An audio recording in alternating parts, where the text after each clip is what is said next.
भैया भाग्या भैया अरे गिर पड़े उठो उठो जल्दी जल्दी उधर चिड़िया है पकड़ो पकड़ो पकड़ो पकड़ो पकड़ो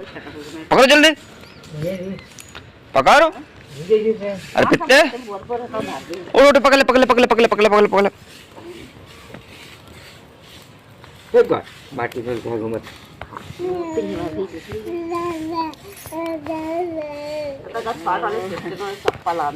जंगल में आए थे और यहाँ पर बहुत ही जंगल है और गन्ना भी चारों तरफ से लगा हुआ है दोस्तों देख सकते हैं और बहुत ही जंगल सन्नाटा और यहाँ पर कुछ हाथी भी आ गए थे तो हम डर गए थे और सब लोग यहाँ कुछ शोर शराबा हुआ और दो हाथी उधर चले गए और दो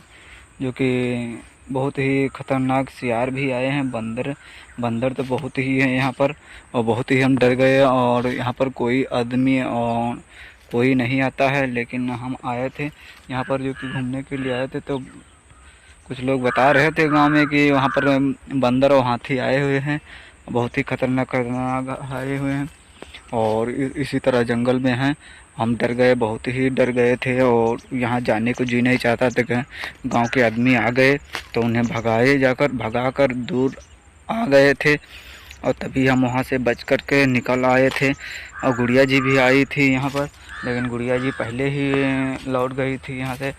और हम यहाँ पर रहे थे हम कहते थे कि गुड़िया जी तुम जाओ घर को और हम अभी आ रहे हैं और यहाँ पर बहुत ही डर लग रहा था दोस्तों और हम भी डर गए थे और गुड़िया जी को जब हम बताए जाकर तो